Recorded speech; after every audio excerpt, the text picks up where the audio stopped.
Hey everybody, it's Matt. Wrestling with Whiskey is back. Yet another episode of Straight Shooting. This time featuring one of my favorite competitors I've had the pleasure to watch since joining the ranks of Impact Wrestling. Someone who's been impressive to the entire wrestling world at large. Has got a really great story going on, and I'm worried about what I'm about to do to him because he just told me he's had about 2 or 3 glasses of wine in the last couple of years. I mean, I think I've had 3 times that amount of alcohol probably in the last 10 minutes. And that's with one sip from some of the stuff I drink. And as some of you know, some of the barrel strength stuff that I got going on from time to time. But guys, please welcome to the show, to Straight Shooting, the one, the only Josh Alexander. Josh, what's going on, man? I'm excited for this. Just listening to your intro, going over it, I'm just I'm excited, but my wife is even more excited to pick up the pieces afterwards if it is a rough Yes. go. So Yes. Like I said, hopefully it shouldn't be too much, but you never know. The human body is a funky, funny place. So I mean, like on that topic, I just said it there because you had just told me. So obviously not. I mean, a big drinker in general. Was that a what? When did that decision kind of, or was it a decision, or did it just kind of happen due to lifestyle, etc.? well, I did the college thing where I drank socially for like 6 months and never really felt good about it. But it got to a point with wrestling where it was detrimental to my success. So I just didn't do it. And I come from a long line, both sides of my family. It's like a long line of just like people who abuse alcohol. Mm, So I never wanted to fall into those same traps. So I've always been very cautious with it. Like this, when you brought it up to me, I was very excited because this is something I've wanted to like dabble into. When I met my wife 5 years ago, she gave me my first glass of wine. And I developed a taste for that and stuff like that. And I've been mentioning to her, I was just like, I really want to try like whiskey. I want to know if there's a difference between like the people I used to work with, they're all like Guyanese, and they like value Johnny Walker, and like there's like certain labels. I don't sure. know which one. Like blue label is better than red label, and green label is like the king or something. And like they used to spend like hundreds of dollars on certain bottles, and it always fascinated me. So I'm Yeah. excited. Oh, good. Yeah. Johnny Blue is the infamous like super duper high end Johnny Walker Scotch, and yeah, people sometimes spend dumb money on this stuff. It is interesting. I mean, the whole there's a whole like undercurrent, and like just like there are like there's such a niche market for it, and people geek out over it the way they do over wrestling or over comic books or what have you. You know, like that was one of the things that really got me into it. Like there's so much more than just a bottle of Jack Daniels sitting on the, like there's this whole like underground community and like collectors and all this stuff. It's very interesting. Um, but so like I on that same note, then I guess given what you just said as well, so like if you are right now on a standard, you've busted your ass, you've worked hard, you're like, all right, I'm gonna have a drink of something. What would be your go-to? Would it be wine, a mixed drink, a cocktail? It'd probably be either a glass of red wine or a vodka soda with like Okay. bar lime, you know. Do you dabble in white wine or is it just mainly red? I've had white wine. I just remember I woke up with a headache, so I switched back to red awfully fast. And That's so funny. I have the opposite. oh, okay. Well, like the first time I ever had wine, I went to like a famous steakhouse in Vegas with my wife on a date, and she ordered me a glass of like whatever. She's an expert, and like she used to be a bartender and all this stuff, so she ordered me something I needed with a steak. And like we were supposed to have a nice romantic night and everything, go back to our hotel room, and like I went back to the hotel room and passed out off like one glass of wine. I woke up like 12 hours later, like, oh, that was disappointing, I Nice. guess. But yeah, since then I've developed more of a palate for red wine. Okay. But yeah, I'm not opposed to white. It just gave me a headache, and I just Yeah, yeah. don't like feeling shitty. Well, hot damn. Sounds like we should have your wife on this show maybe at some point. I mean, Yeah, she sounds like she'd be a trooper for it. yeah. Well, she's much easier to get to drink if she has the ability. As a mom, she would Yeah. relish the opportunity. um, So yeah, well, speaking of yeah, so tell me a little bit. I mean, again, we had just kind of gotten a chance to meet each other and everything. Yeah, what is your situation? You know, you're married, obviously. How long have you been married? Kids? What kind of stuff you got going on with that? I've been married for 5 years. I had my first son 6 years ago, and like I met my wife obviously a year later, and we got together. So he's her bonus son, and we have a 3-year-old together since we got married. And it's a hectic lifestyle, especially with Yeah. wrestling and everything. And like she holds down the fort, but luckily, she was in wrestling. She's been in wrestling now for like 20 years, I Oh guess, if you wow. just keep counting. She used to be in Ring of Honor, PWG, Jade Chung, and so she understands like everything I'm going through right now, and she pulls down the fort with all the kids and stuff, which is you know I saying it's appreciated is an understatement. Yeah. Isn't that is I mean, that's such a hard thing, and I think not enough people think about that. Like, and I'm in a similar situation. My wife obviously grew up and everything in wrestling and was in it herself for a little while. So like to have someone who because it's such a weird, it's so different, even than like sports and stuff like that. Just the wackiness of it, the schedule of it is just so off the wall. Um, that it's if you have someone who actually can get it, I can't imagine people who like just meet a civilian. I don't know what you want to call them, like whatever they call it, and like you're just like, yeah, okay, well, I'm just going off again to this rodeo show in Arkansas or something like that, and then I'm going to go from there. Like it's so nice to have that support system at home. Yeah, I had so many failed relationships with people that just didn't understand the world I was in, where inevitably they would give me the ultimatum, and I'd be like, Oh, well, this was around before you, so it's going to be around after you. Sorry. You know what I mean? It ew. took a while, but you end up finding that person that does understand the world you're in, understands what a signing in Connecticut means on a Yeah, Friday night, missing a wedding for or something like that. So yeah. it's good. Um, so that I mean, that brings me back to like rolling the clock back a little bit. And I kind of ask this to everybody. Um, so for you, I mean, of all the things we as people can do, you know what I mean? Like, and I don't know, for not everybody, there is a straight like reason or they can't quite say it, but for you, like pro wrestling, why that and why not something else? You know, I don't know. I don't know if you did it at school, excuse me, sports in school or anything like that. You had other athletic aspirations, but what was it about this weird, crazy, oddball form of entertainment that made you go, yep, I want to do that? I mean, I was always a fan, but like the thought of me wrestling up until I was 18 was never in my mind as like something that was actually a thing that could happen. So like it was never like the dream of like I'm gonna pursue this and stuff. It just so happened that, when I was 19 or 18, it was 2005 and the internet was just like kind of like taken off, and I was able to Google that independent wrestling even existed and discover this whole new world that otherwise was just completely foreign to me. And through that I found a wrestling school, and it was just me following what felt right. I went to that wrestling school. I wanted to just see what a ring felt like. I just wanted to touch the ropes and stuff. I never had the self-confidence to want to get in the ring and actually attempt it or anything. And the guy made me get in, and from the moment he made me get in the ring, I never wanted to get out again. And it's been this constant thing of just following what makes me happy rather than, I've turned down 4 or 5 careers over my near 16-year wrestling career where I'd be making very good money and be well established at this age of 34 years old and all this stuff, all because, it just didn't feel right. And, now things are starting to go well in my wrestling career. So it all seems like it was, fortuitous or whatever you want to say. And Yeah. it's all coming to, but, there's a while there was just like, some aspects of my life suck because I'm following this wrestling thing, but the wrestling thing is what makes me happy. So Yeah, no, absolutely. So where, I mean, where did you train? I mean, did you train in the same place you grew up, or did you kind yeah, of have to travel for that?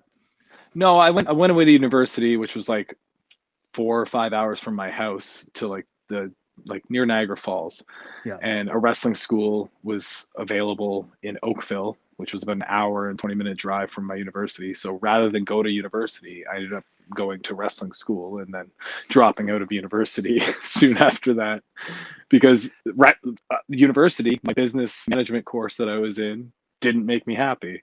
Yeah. I didn't like any aspect of going to school, and then this wrestling thing was making me so happy. So I just followed what I wanted to.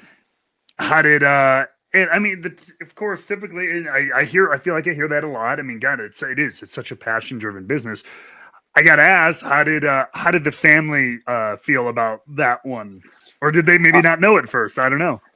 the weird kind of thing about me is like I only really have an uncle and my grandparents at the time when I was 18 years old. Other than that, it was just like my family was kind of either disconnected or just not around because they were, in undisclosed locations.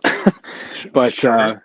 yeah, so I didn't really have anybody like hanging over my head to like tell me what was right and wrong or offer suggestions. So, it was me just out there, in a boat without a paddle, trying to figure things out. And I always thank pro wrestling, and like I say that I would never be the man I am today with responsibility and stuff like that without it, because I loved it so much. It was such a passion driven thing that at 18 years old, when I'm dropped on my ass on my own, and I have to pay rent and get gas money and pay for insurance and do all this stuff. Now I had to do all that stuff so that I could continue this wrestling habit that Yeah. I so enjoyed. So it really gave me this like tireless work ethic to make sure that, I could do something to support what I wanted to do. Yeah.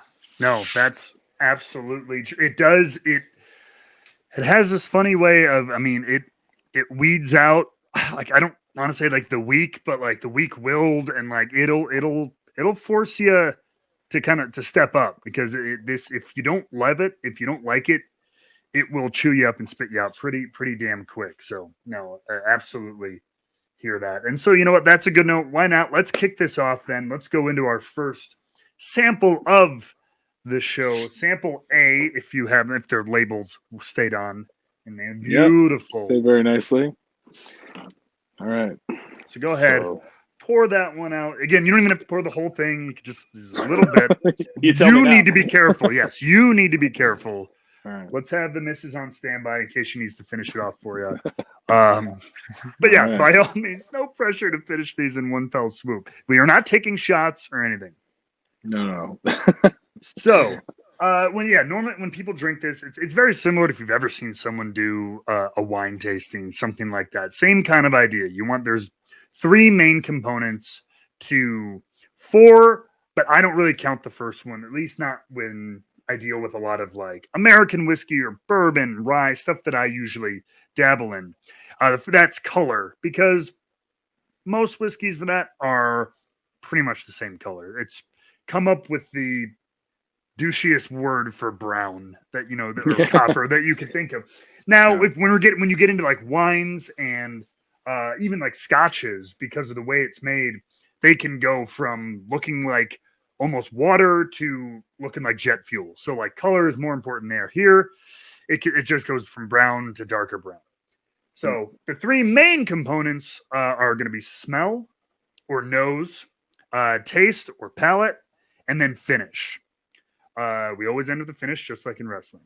And so the first thing you want to do is for the nose, one, keep your mouth open when you smell it. It'll help not, especially for you, it'll help not punch you in the face with like burning. Okay. And just give it a little light, put your nose over the rim and smell it, and I mean, just tell me kind of what it's like. And you don't have to be pretentious about it. I mean, if it's like fire, it's like fire. If it smells like alcohol, it smells like alcohol. If it smells, is it sweet? Is it spicy? Is it smoky? Is it, I not to be the pretentious about it, because that's where I was going right away. Like it smells like something I recognize. I don't know if it's okay. it smells kind of sweet, but it's like a cinnamon maybe. Okay. I don't Yeah. know. I don't know. But yeah, No, that's you the first thing I you got. do know. You do know. Get that word, that phrase out of your vocabulary, because there is no wrong answer. That's the beautiful thing. It's all Okay. subjective. It's all culinary. It tastes like what it tastes like. Cinnamon, I mean, 100% cinnamon. I'm getting with Okay. it. Yeah, so like try to think about that. Is it punching a lot, or does it seem kind of okay? Yeah, it's not. I've definitely smelled worse, where I've had to like pull my head away very fast in my Yeah. lifetime. So No, Okay, well, this is seems. I don't know if it was like it's a light smell or something, but like it's tolerable for sure. sure. Okay. Well, now we're gonna move on. So we're gonna take a sip, but especially since this is the first sip of the evening, and as well as first sip of something you've had in a while. Really, just a small sip. Let it kind of. We're not even gonna worry about tasting on this one because it's gonna burn, tingle, and like numb your mouth out a little bit. Because Okay. that's the first one that you probably won't even have a chance to taste. So just a very light sip. Let it coat your tongue.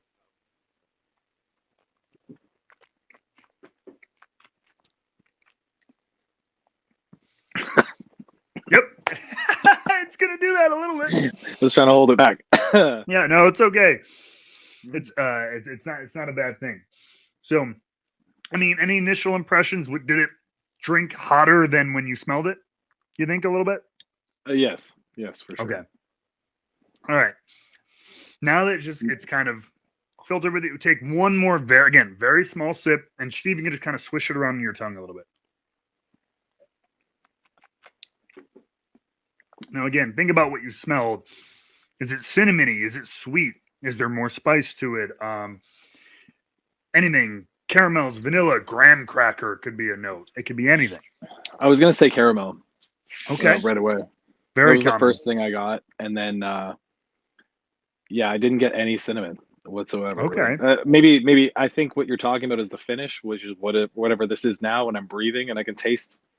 Maybe that is. Is that what the finish is? Yeah, I was gonna get to that. Sorry And to- you're actually sorry to- no, you're one of the first people to kind of like actually get. Most people are like, I don't know, what do you mean by that? But yeah, so the finish is the final. Usually after you swallow it, there's some lingering, like whether it's kind of like a tingling spice or it just like dries the roof of your mouth. It's kind of bitter. It can take a lot of forms. Sometimes things get sweeter. Sometimes things get hotter. Sometimes things get, like I said, bitter. And then they can go. Some of them last 45 seconds, and then some of them are in and out real quick. So Okay. yeah, was it long and lingering here? Was it really short? Was it like medium? It was like 10 seconds right when I said it. I took a deep breath and I could taste. That's when I tasted cinnamon. Okay, so the cinnamon kind of Yeah. came back on the back end. I mean, I could feel it on either side of my tongue tingling and stuff. Yeah. Okay, see, I like you. You're a natural. You're a damn natural. I'm telling you. Okay, we'll do one more again. One more very tiny sip. Okay.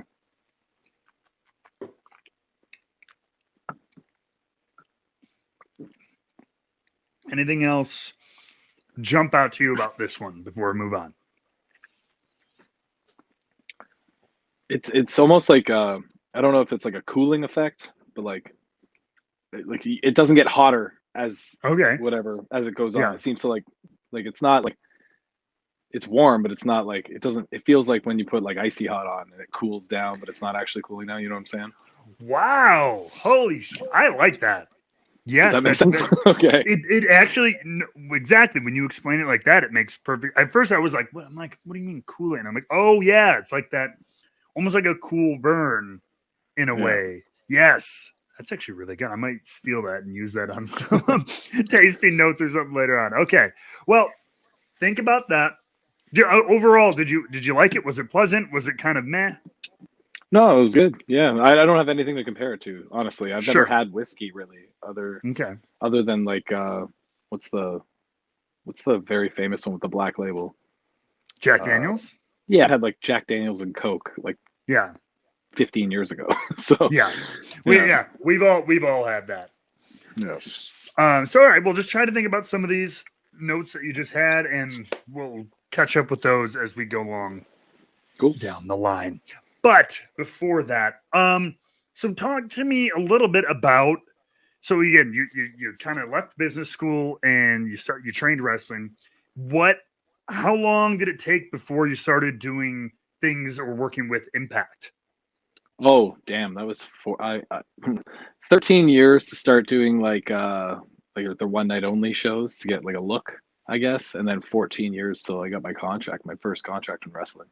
I had Wow. like a very up and down, whether you call it like luck or whether it's unlucky or not. Like, I had a lot of stuff happen where I was starting to get momentum, and then just a speed bump or a brick wall would come be built right in front of me, and it was up to me to like get over it somehow. And it Yeah. just took me a little bit of time. It happened several times in my career.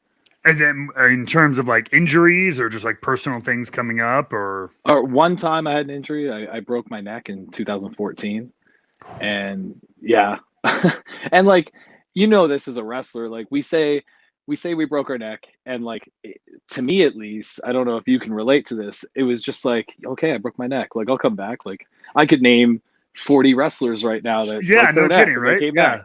But you tell any civilian, like, hey, I broke my neck, and they're like, how are you standing? What's going on right now? Like it's so insane, and it never crossed my mind that like it was like a severe injury. I was just like, oh, it's just something I need to overcome and get surgery and yada yada, and that's what I ended up doing. But the I broke my neck. I as a Canadian, there's a lot of border issues wrestling in America, Of so course. I got a lot of steam on the American Indies, probably 6 years into my career, 5 6 years into my career, so around 2010 2011, and I was starting to get noticed by a lot of people. And Ring of Honor was one of the companies that was like talking about contracts, and I got turned around at the border and flagged, and that ended that one. And it was just one thing after the other. But I would always be persistent. That was the one Yeah. thing. So whether I had like a roadblock or something, it would take me another year or two to gain momentum again and start getting something else, and then something else would happen. And like, I was never an everything happens for a reason guy, but like now sitting where I'm at, I can say, well, yeah, this thing appears to have happened for this to have happened, and like everything kind of fits in place because by the time I was 14 years into my career and I stepped foot into like Impact now, it seemed like any opportunity they gave me, I was ready for, to make the best of it at least. And otherwise, if that happened 9 years in my career, I might not have. Yeah. No I mean, and how many people I mean, I can I'm sure you know a lot too. I mean, who they meet one or two pieces of resistance and it's all right, well, I guess it's not for me, kind of see it or whatever. And it's like it'll make, and it obviously it has, because like when now I feel like you're on such a incredible run, and everything leading up to that has probably prepared you for exactly like the again, I'm with you. I'm not like a big like fate kind of guy kind of thing, but man, the things that did happen to you really prepared you for the things that needed to happen to you, later. Yeah, And absolutely. also, I think on the broken neck front, I couldn't help. I think a lot of people see, like, I think 90s action movies have ruined a broken neck for the general population because they assume it's the Steven Seagal ending. You're Yeah, dead. yeah, You're dead. If you break your neck, you're dead. Like your life ends. And when it's so, there's so many subtle ways to break different things and discs and stuff in your neck that suck but are recoverable and able to move on. But yeah, I think people literally that because I remember when I was like 13 years old and I thought about a broken neck, I literally thought about the Mad TV skit of Will Sasso as Steven Seagal just snapping people's necks. yeah, And they did. yeah. Because that's what happens when you get your neck broke. You just die. So I don't think It people was understand it. it was never even brought up to me. Like it surprises me. I did Taylor Wilde's podcast like 6 months ago, and she was like, "Weren't you worried you were going to be paralyzed or something?" I was just like, literally, it never crossed my mind. Like Yeah. because I wrestled with my broken neck for a few months until I had surgery, You just and with Kurt like Angle. with atrophy. Oh, dude, I listened to his podcast, and I don't. I don't know if he's keeping count, if he's embellishing or what. But like, it seems like he broke his neck like 74 times. Like, he's like or Brock Lesnar hit me in the head with a chair and broke 2 discs in my neck, and I'm like, you didn't stop wrestling at all. Yeah. So what happened? Yeah, there's So levels yeah. to being a maniac, I guess. But Yeah, no kidding. Like it's one of those things. It's not good, but yeah, obviously, ladies and gentlemen, we can live. I promise. I promise we mhm. can. Um, and so, what was in your mind? What was the thing that kind of I don't know, put it over the top that made Impact go and finally kind of ink a deal with you? There's a promotion in Canada. I was stuck in Canada because of the custom stuff for the last like 3 years. So from like 2015 till 2019 is when I signed my contract. And I just tried like putting Canada on the map as like a place to be. And one promotion up here called Destiny Wrestling, they had Pete Dunne as their main champion. And he was still UK champion, taking indie bookings for this one company. And like so like they had Austin Aries as Impact champion against him as Destiny champion, but he was also the UK champion at the same time. So it was like a weird like three-way promotion thing Yeah. going on where like this match would absolutely never happen anywhere, but somehow it was happening here. So this promotion started getting a lot of buzz and stuff. And I was the big baby face that came coming for like Pete Dunne after his like 2 year run as champion. And I ended up like pinning him. He was still UK champion at the time. He put me over and all this stuff, which is insane. And it was just that I think I had a string of matches with people like Rich Swann and Sammy Callahan leading up to that match with Pete, and then I had the match with Pete, and the next month after that is when Scott pulled me aside and publicly in the ring after my match at that same promotion and like slapped a contract on my chest. Nice. Yeah, It had to be kind of a cool moment. yeah, it was definitely like I don't like I don't know if you don't know me that well yet, but like I don't sell much like in real life, and I'm pretty quiet and stuff like that. So like as he's going through it, like it was just like this weird like I was living in a moment. Like I could Yeah. see my wife behind him watching with my son in the crowd, and like I could see the look on her face, and that's what makes me recognize moments more than anything. Because I'll no sell stuff all day long, but like it was it was definitely something like I'll never forget. It was like on a very short list of things like that, right? So what on the in that run that run in the independents, like who were some of like your favorite opponents?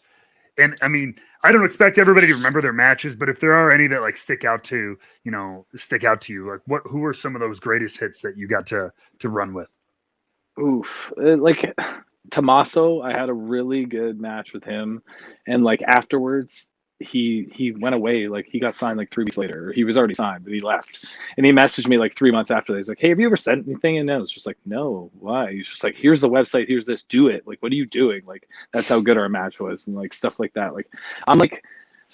I like to try to have the best match of my life every single time I wrestle. Like I think that most wrestlers should do that. You know what I mean? Do it within the confines of your spot on the card, of course, but like try to hit a home run every time. And like so like when I get the recognition from like my opponents and people I respect like that, when it comes back to me and they're like, you could really do something with this, because in my mind I'm just like, I'm just having matches, I'm having fun, and like that's the stuff that sticks out to me. So like him, the match I had with Sammy, I had a cage match with him, and actually it worked kind of my advantage. It was the first time Don Callis ever saw me wrestle. He was there to do commentary with Scott Demore, and it was a cage match. And Sammy hit me with a trash can, and the trash can is just a flat piece of steel that they roll into a cylinder. He hit me with the seam. So the seam hit me right here, and it went down to my skull and like filleted my skin Oh, back. And the weird thing was, I was supposed to get color after he hit me with the trash can, but the second he hit me, I literally went, "Oh, I have a headache. What's going on?" And then it was just like warm, and it was like yeah. Muda levels of color. Like it was the most disgusting. Like the promoters running around the cage, being like, take it home. It's disgusting. All we smell is blood. Like you're gonna die." And like, luckily, the ref Harry D is a former WWE referee. He hit me. We have a really good relationship. He came up to me. He's like, "Are you okay?" I'm like, "I'm fine, dude. Like, just let me finish this match." Like, because like like if you're trying to like make a statement and get noticed and all this stuff, these people are there watching. Like, I would have done it regardless if Don Callis was doing commentary, but just because I'm hard headed and like I never want to like give up or quit or whatever. Well, maybe not that Especially, hard headed, apparently. oh no. Well, the skull at least, but yeah, I just like nothing was going to stop me from having that match. And I think like that was a thing where like Don before the show, he couldn't be bothered to like, give me 2 seconds. And then after the show, he was like, "Holy shit, man. Like that was insane." And like, that's like Sammy and stuff like that helped me like just get over with these people. And that's the stuff that sticks out. Did it fire you up? The feeling all the blood. Some people react. Some people kind of get weirded out. They're like, "Oh shit! Oh shit! Oh shit!" Some people I know are like, oh, "Okay, that's like the big like let's fricking go kind of moment." Whether it's intentional or not. It definitely didn't scare me Okay, because like the blood came down and I went and I like put my hand up and I put my finger in what was like the cut and like I was just like, oh, I think I'll be okay. If I start getting lightheaded, I'll call it clearly. But like, no, it was felt good. fine. It was just Yeah, I just had a headache really. But fair enough. Uh, well, let's drink to that. On that, let's move on to sample B. B. And same thing. Go ahead, give it a think about what you smelled before, and go to this one. If it's how different is it? Definitely lighter or Okay, whatever. Like I smell less or it's not as whatever. strong in the Yeah. smell. Sweeter, more subtle pepper. Yeah. No, it seems like a lot less strong from the Okay. smell. I don't smell much. All Doesn't right. Well, go smell ahead. sweet. Not sweet. Okay. Go ahead. And, yeah. Give it a little sip.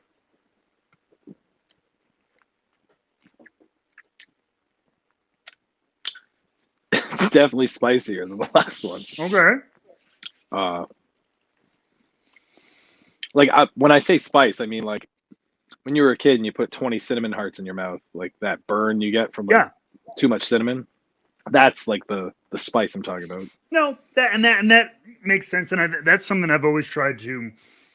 Especially when me talking about it with newer people or people who've never even had it, there is a difference, and sometimes it's hard to explain between. There's an alcohol burn.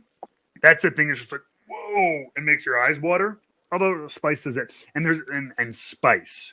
Again, it's like you said, it's like when you have a bunch of cinnamon or pepper or something like that, versus like I think the alcohol burn kind of like I don't know. It's more of like a deep rooted pain than that like the tingly spice that kind of washes over like the roof of your mouth and stuff like that. But yeah, think about this one in terms of taste now too, compared to that first one. I think it's definitely not as strong. Well, it might be stronger alcohol wise, but the taste isn't as strong. A little bit more Like I subtle. don't. Is it bitter at all? It's definitely making my tongue more numb than the last one. Okay, But which like the last one, I got like a rush of like some sweetness as soon as I sipped it, and then afterwards, like the finish is where I got like the cinnamon. The finish on this one is more like just like a very cool effect. is it shorter or longer than the first one? If you can kind of tell, I think it's shorter. a little bit shorter. Mm-hmm. You like It's good. initial impressions, like the first one, still a little bit better. I mean, I find the second one easier to drink Okay. because like that tingling in my mouth just seems to like numb everything out. It's a Yeah. little stronger, but like it's easier to drink. It's just not as flavorful. Gotcha. Is what I would Okay. say. That makes perfect sense. So again, lock it down in the old noggin a little bit. We're gonna have one more in just a few minutes, and we'll determine all of them.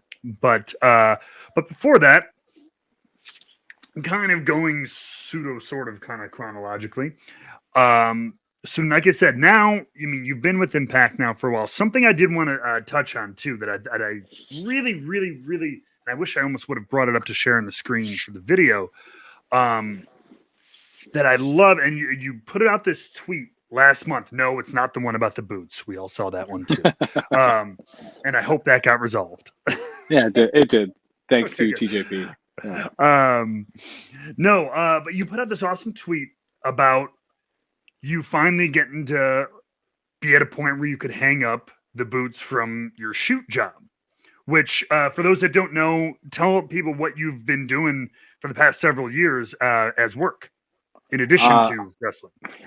I've always maintained a full-time minimum 40-hour week job, oftentimes upwards of like 50 to 60 hours a week while wrestling. Obviously with Impact, once my contract was signed and I started, it was 2.5 years ago now. I went down to just 40 hours a week, sometimes less than that, wherever I could Oh, just maintain 40. hours. Yeah, but like before that, man, it was like Monday to Friday, you're talking 10 hours a day, and then every other Saturday I'd have to work. So, and I was in Canada, so I was driving back and forth. I go to a show in Ottawa on Friday and drive straight home for work on Saturday sometimes, and like just burning the candle at both ends because, at that time I needed my income. But, I loved wrestling. But like then when I started with Impact, I could have just done wrestling and gotten by and everything. But I have two children, a wife, and I live in not so affordable area of the world known as Toronto, Ontario, Canada, where the modest home is $1 million. Yeah. So I just wanted to have that extra security blanket for so long, and I figured if they're so forgiving with me missing time and stuff, why bother? And I was very fortunate I kept it because during the pandemic, when Impact went down to like every 6 weeks, we go to television tapings, and I had no independent money or anything like that coming in.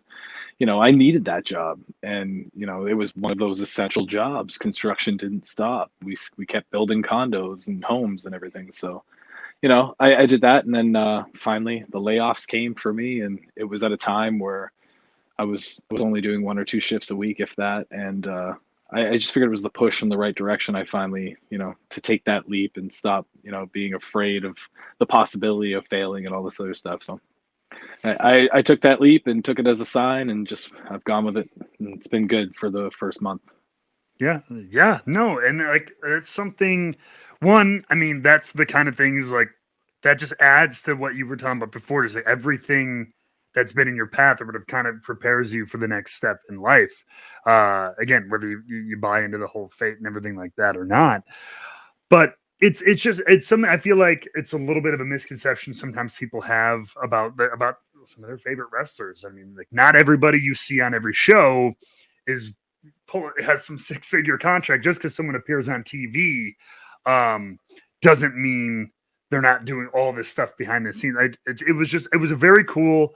I took it, and I hope you don't take it the wrong way, but like a very vulnerable, potentially, kind of post that you put out there, especially for someone who don't sell nothing.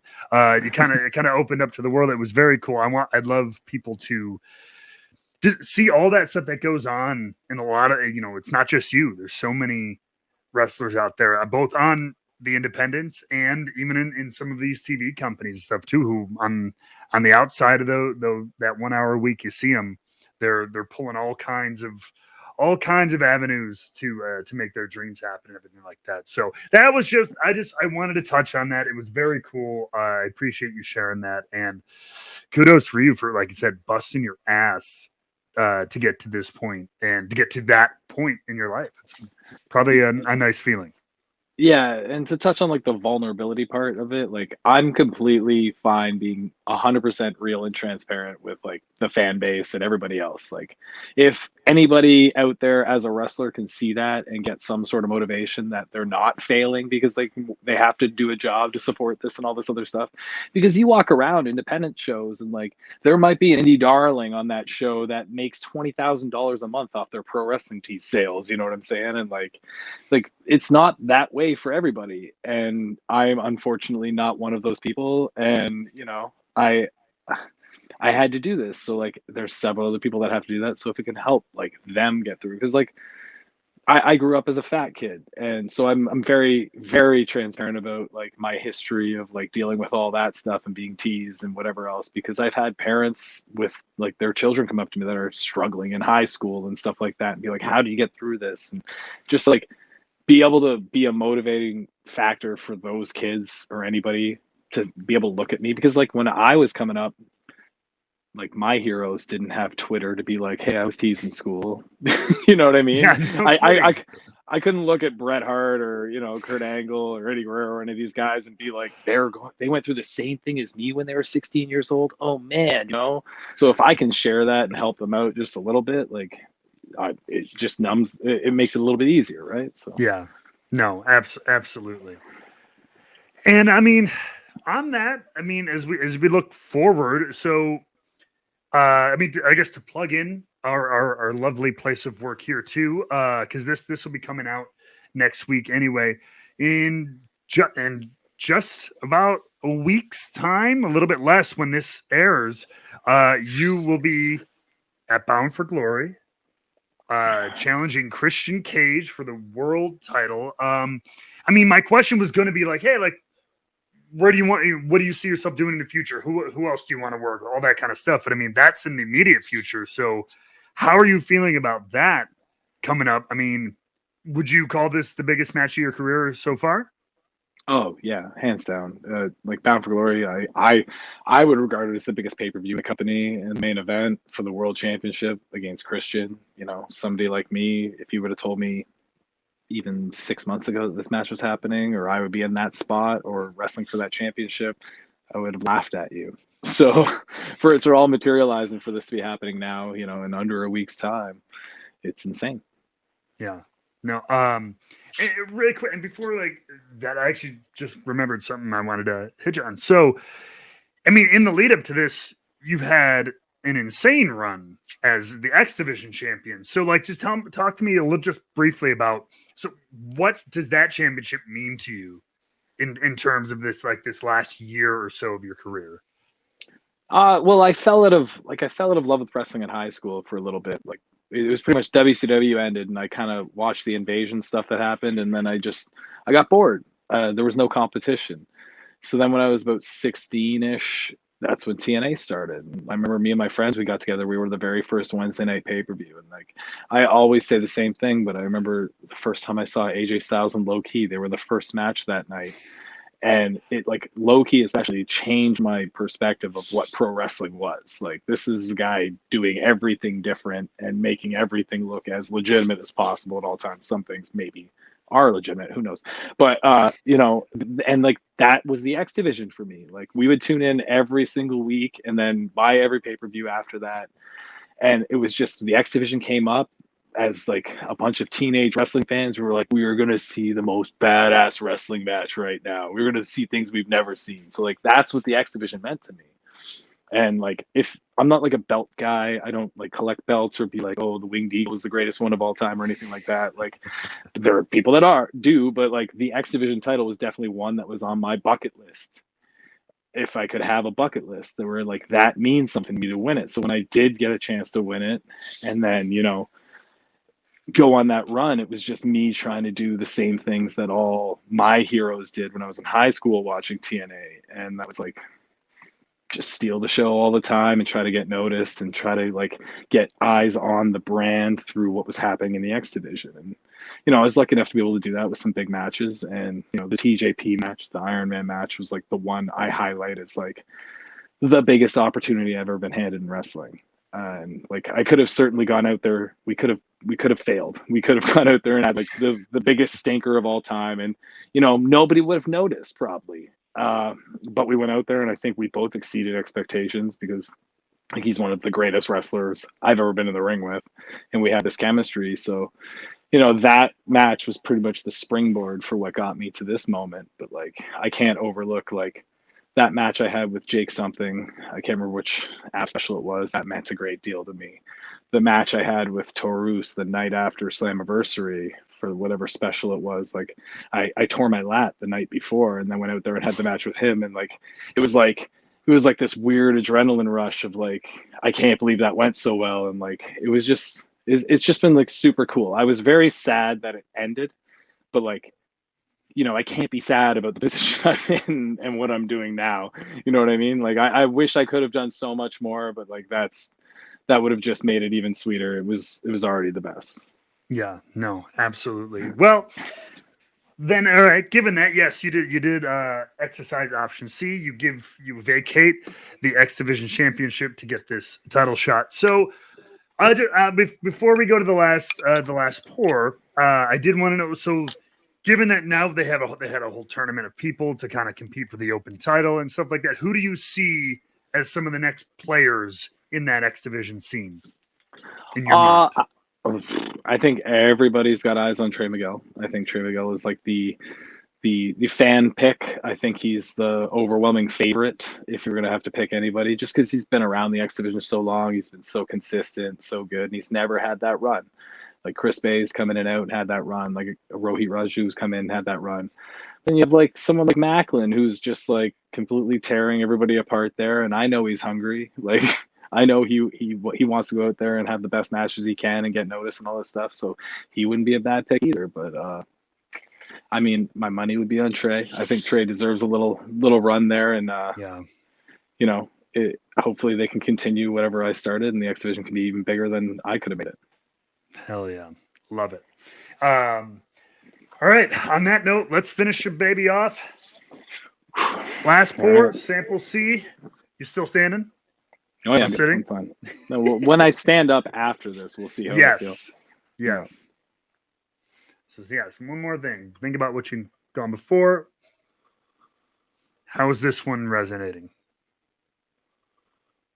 I just immediately was like, I smell fruit. I don't know what fruit, but I smell fruit. Okay. That is, I mean, fruit is a common. It can be common note. I mean, there's but a lot of people, especially kind of newer, don't really get that. So I love that. I mean, like strawberry, cherry, a little bit like red fruit, dark red fruit kind of stuff. Yeah, I was gonna go with cherry, but okay. Yeah, now I can't smell anything because I've smelled it 3 times. So. All right, well, go ahead and take a little sip.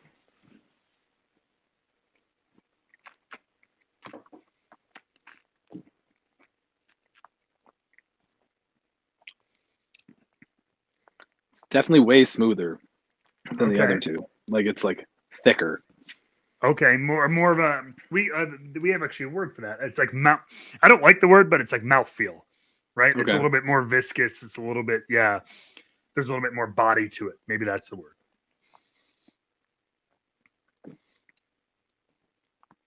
Is it drink punchier? Is it lighter? Does it seem like more alcohol or less alcohol than the others?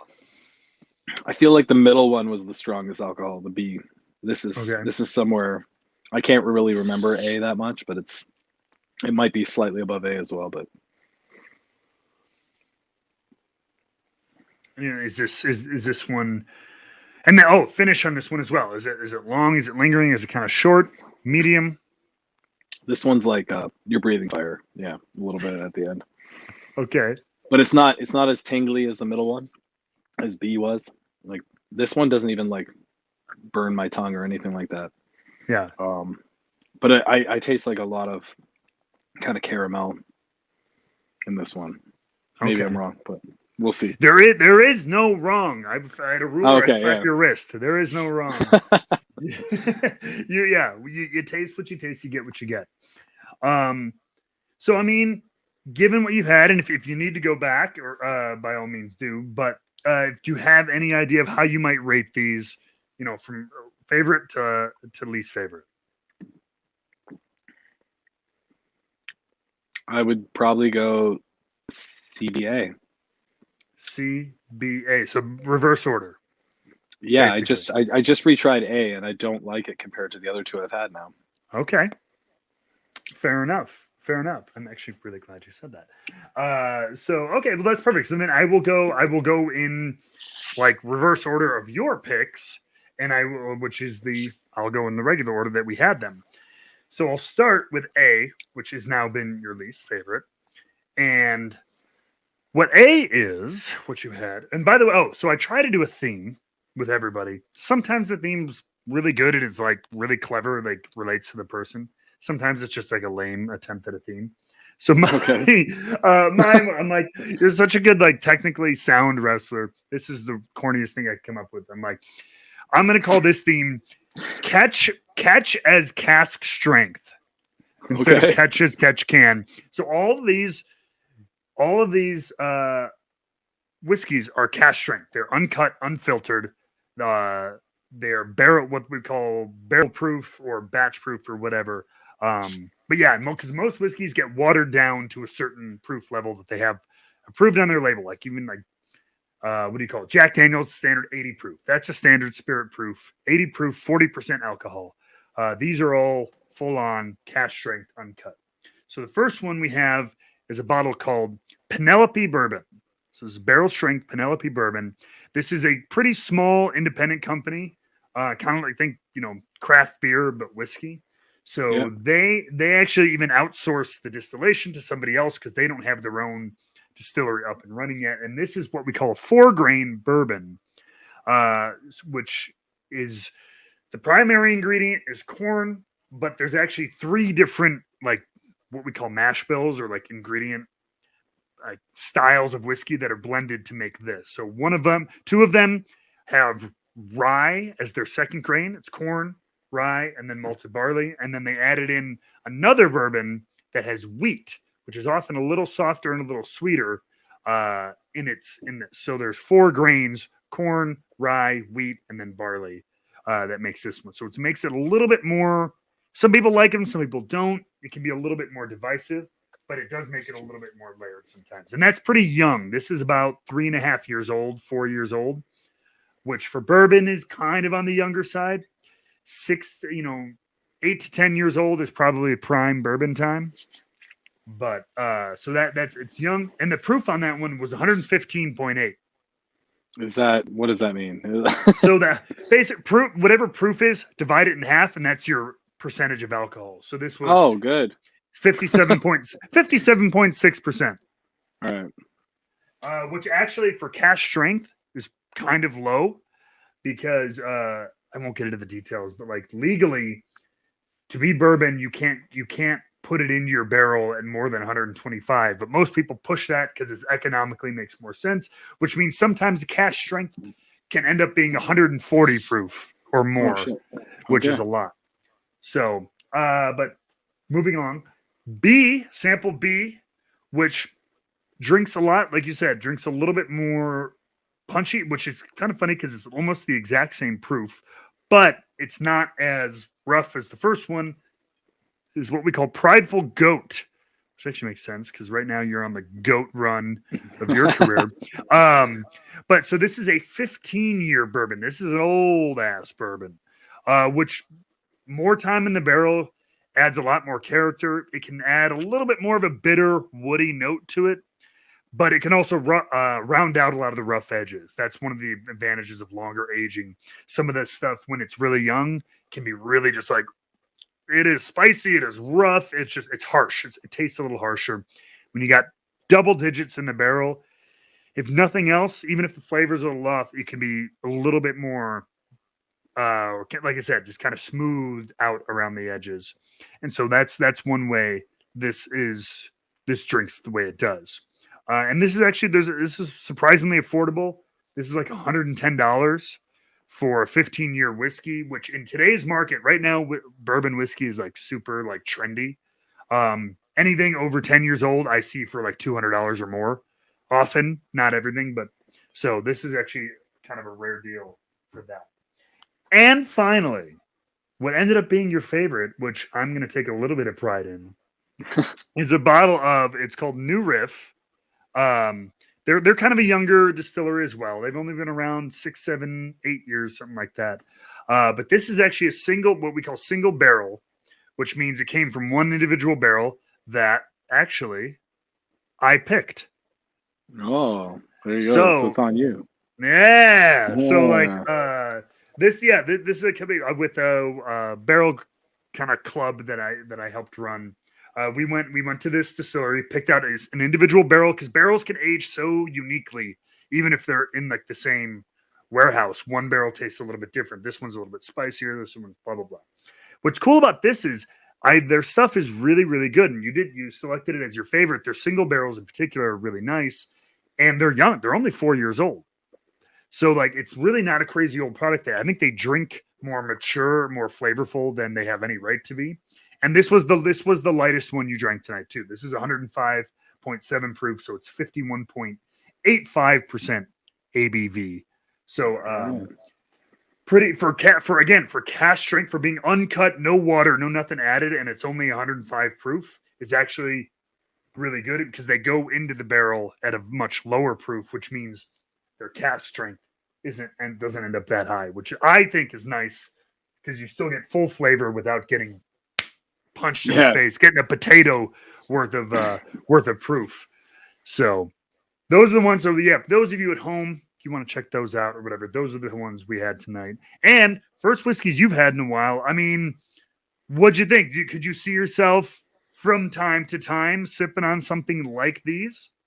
Yeah, absolutely. Like this is what told my wife. I was like, sometimes, like when I'm home on a Friday night, I'd like to just like wind down and have like a glass of something, and like I would And definitely that's the get nice thing whatever that about it. third bottle was, you know? Well, you know what?